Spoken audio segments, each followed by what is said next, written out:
These cars, unlike the 500 cubic inch cars, really pull very hard all the way to the finish line because of the extra nearly 330 inches they're carrying with them.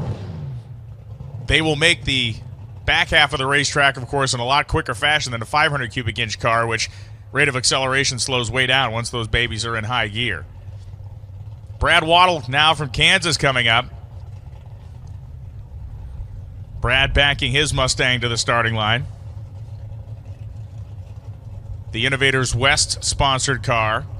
There was a short period of time where there was a consideration made to include these mountain motor cars along with 500 cubic inch cars in the same category for NHRA. And Brad Waddle came out to Topeka, Kansas and did a test.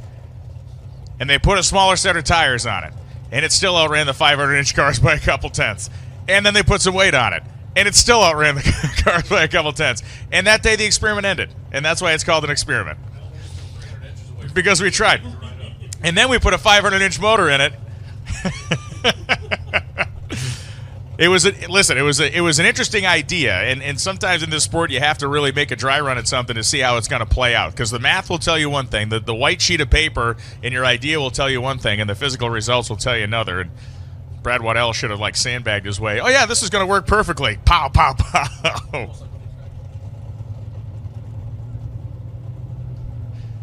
So Brad, not in the field. He didn't make a run last night. His car is moving all over the place to 330 feet, but he's going to keep his foot plowed into it. He goes 6:32.3 at 222 miles an hour. He does qualify, but man, that was a ride and a half down there. 1 second 60-foot time tells us the car was spinning the tires, same that 411 8th mile at 177, but powering through and doing a fine job of driving is Brad Waddell, 6:32.3 at 222.80, which is now top speed of the meet in the category.